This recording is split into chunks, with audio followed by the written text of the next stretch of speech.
Hello, good people, and welcome to Let's Live, Love, and Learn with Khalil Hill. I go by the name of Khalil Jiddu Hill, and I'm excited once again to share a part of myself with all of you. But first, let's go ahead and get the disclaimer that I say every single video. Let's go ahead and get that out of the way. What follows are my thoughts and my beliefs that I have accumulated over the last 20 to 25 years of my spiritual journey.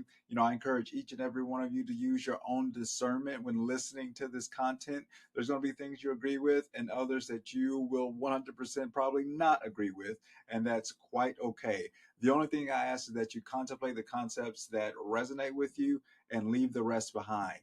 I'm sharing these life lessons not to get you to adopt them, but to hopefully inspire you to seek and find your own to enrich your lives. Ultimately, this creative expression of mine is to help others feel a little less alone and a little bit more loved as they continue their journey back to the heart of the Creator. And so, quick recap of the last video. I finished sharing, the life lessons that I extracted from Miss Lauryn Hill in her 2002 MTV Unplugged 2.0 performance. I discussed how the use of masks and all the facades that we love to put on to get people to like us, to love us, to be attracted to us, how in many ways they are really undermine our ability to connect with people and for us to really find a true, honest, genuine, authentic, lasting, love and connection. And so I also talked about the need for us all to participate in building a network of connections in order to create a more unified society that's capable of taking on many of the difficult, complex, and pressing issues that we face as a global community. Instead of us looking at outside in approaches to solving a lot of these problems, it's up to us to realize that many of these issues really come about as a reflection of what's inside of us. And so the true way to solve these problems is to look within and to change what's inside of us, which is causing the manifestation of some of these issues and problems that we have in the world. Now, with that being said, those beliefs really inspired the life lesson to allow people to meet and know the real you, allow people to meet and know the real you. But looking forward, I'm actually really excited as we go forward because we're going to, I guess, turn the page and enter a new chapter or phase of these videos that I'm sharing with you. It's time for me to kind of share insights into my personal faith and what I believe about the nature and constitution of God, source, or my favorite, the one infinite creator. And so the first 10 videos kind of gave you information about the people and the lessons, the life lessons that really formed me at the beginning of my spiritual journey. What follows and moving forward, I'll start laying, I guess, more of a philosophical, metaphysical, and spiritual um, foundation, or I guess more so introducing, metaphysical, spiritual, and philosophical concepts that really kind of make up my belief system as it stands today. All of the religions, the faiths, the trains of thought that I studied for so many years, all of them really kind of converged. And gosh, early 2019, that's when I was introduced to the principles and teachings found in the Law of One series of books. And I was introduced to those teachings and those principles on a show called Wisdom Teachings, hosted by David Wilcock on the Gaia Network. Great show, especially if you're into that type of thing. And so, I read those first four books of the Law of One series, and they absolutely enthralled and astounded me.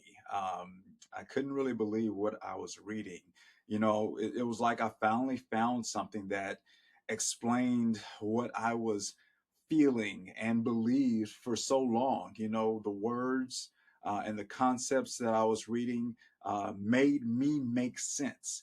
And I understood even more why, I couldn't really find a religious or faith fit for so long. Why, everything seemed a little bit off, like it wasn't a perfect match for me. And this series of books really kind of laid it out, and I understood even more so why that was the case. So, with that teaser, that brings us to today's life lesson.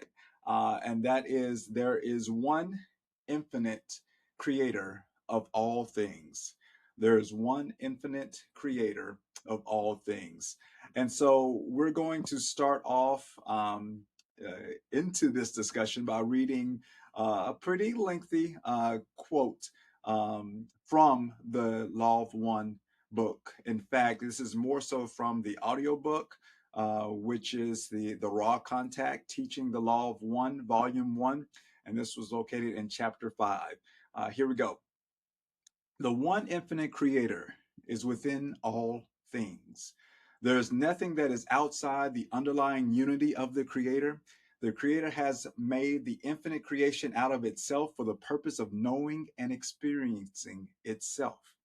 This intelligent infinity, as Ra calls it, generates out of its own being the galaxies, stars, planets, entities such as ourselves, darkness and light, love and fear, every shade of meaning and experience, every mode of thought and activity, and everything else, real or imagined, on every plane of existence.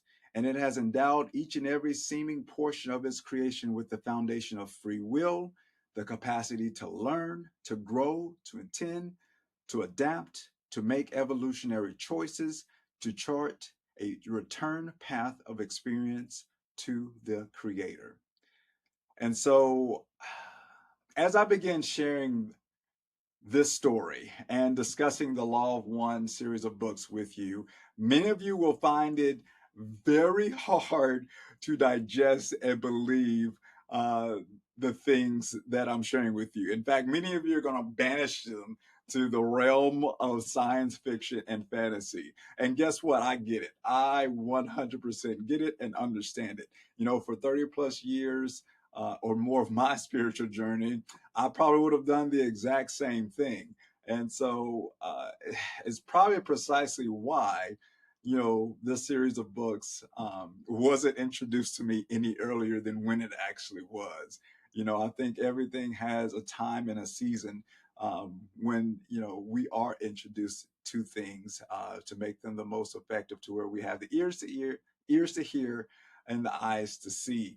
And so yeah, I'm going to ask each of you, to kind of suspend your disbelief and just kind of listen with an open mind, and look beyond the surface level details that I'm going to share with you, and actually listen to what is actually said within the book.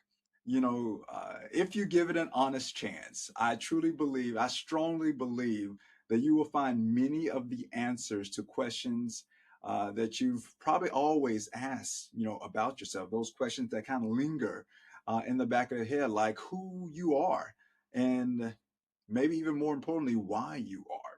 And so let's kind of jump into it. So the Law of One books. All right. So from January 15th, 1981 to March 15th, 1984. Don Elkins, Carla L. Ruckert, and Jim McCarty participated in 106 channeling sessions with a civilization of extraterrestrial beings. These channeling sessions took the form of like a Q&A format in which more than 2,600 questions were asked. The questions and answers primarily focus on philosophy and other timeless spiritual principles. And the civilization of extraterrestrials beings that Don, Carla, and Jim spoke to referred to itself as Ra. Ra shared that their desire was to aid the time of transition for the human population of Earth. Ra stated that they were from the sixth density and identified themselves as a social memory complex.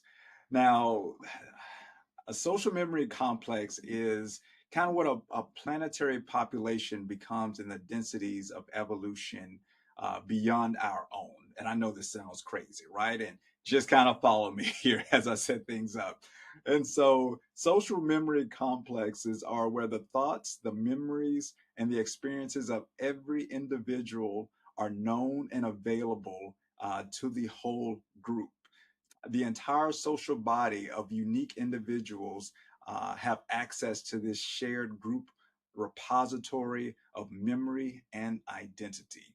Uh, Now, there's a whole lot more to learn and understand about raw and social memory complexes and much more that I won't be covering today, and probably won't get too much in the nitty gritty details in the future. I definitely encourage everyone to actually pick up the books and actually read them themselves to kind of digest it because it's a lot. Um, but what I would like to do is kind of quickly discuss some of the beliefs that explain my faith most succinctly. And so that the first belief is that there is one infinite creator, and it is present in all things. There is nothing that is outside of the unity of the creator, and it has made the creation out of itself for the purpose of knowing and experiencing it and exploring itself. Um, the second belief is that the creator has given each and every one of us free will and the capacity to learn, to grow, and to make evolutionary choices to chart a path of experience back to total and complete unity with the creator. As we continue our soul's journey through lifetimes and countless experiences, we learn and know ourselves more clearly, and we grow more and more unified with the creator. So, through our experiential journeys, the creator experiences itself in countless and unimaginable ways with every single free will choice that each and every one of us makes. And so each one of our souls kind of moves through a system of octaves divided into seven like densities, or it can also be referred to as concentrations of light. Um, and I'm not going to go into great detail about each of them, but I will kind of share a quick characterization of each for the sake of sharing the third belief that I hold with you. So let's go through those densities now. So the first density is known as like a cycle of awareness, basic awareness found in elements like fire, water, earth, wind, and keep in mind, like, once again, the creator within this belief, the creator is found within every single thing. And so that means that there is some level of consciousness within every single thing. Now, the second density is characterized more of like a cycle of growth and movement. And this primarily involves some level of consciousness found within like bacteria, single celled organisms, on up to like higher like plants and animals as well. And then you have the third density, which is one of self awareness and choice. Earth and human beings on Earth are currently considered to be in the third density. We have a more highly developed sense of self awareness that includes the mind, body, and for the first time, a fully activated spirit as well. And so, moving on, you have the fourth density, which is the density of love and understanding. That's where we're trying to graduate to. That's our next, I guess, level of evolutionary soul growth and development. The fifth density is the density of light or wisdom. Then the sixth density balances the love that's learned and the wisdom that's learned in the prior two densities. And then the seventh density is where we start to move into harmony with the one infinite creator. And then the eighth density is one of which there's complete unification with all of creation and the one infinite creator. And it can also be seen as the first density of the new octave, kind of similar to musical notes, I guess you could say. And so I know that's a lot. Woo, that's a lot. And it probably went right over, your heads, and that's completely understandable because it took many reads for myself in order to kind of really grasp and understand um, these concepts. So once again, I definitely recommend you purchase the books, read the books to get a better understanding of them. Now, the final belief that I will share with each and every one of you is that I do believe that we are here in this third density to make a choice about how we are going to choose to love or how we're going to choose our form of service, whether that is service to self, and that is typically characterized by rejecting universal love or unconditional love and seeking to control, to manipulate, to exploit, and even enslave others for the benefit of the self. And then there's the other choice, and that is to choose a service to others. And this is typically those who seek, to not only love themselves, but to love other selves as well, or other people as well. It seeks to embrace universal and unconditional love, and it also sees the creator in all things and supports the free will of all as well. I personally believe that I have chosen that path of, service to others. It's not one that I can say, at least in this life, I can't say that I consciously, chose that path, but one that has been, I guess, I've innately gravitated towards, throughout my life. And so yeah, just to recap, I believe that there is one infinite creator that is responsible for the creation of all things. I believe that that creator has given us free will and the capacity to learn, grow, and to make evolutionary choices to chart a path of experience back to complete unity within itself. And finally, I believe that we are in a third density of self awareness, and we are here to choose our form of love or service to the one infinite creator, whether that's by service of self or service of or to others, which will dictate our continued evolution in the fourth density of love and understanding.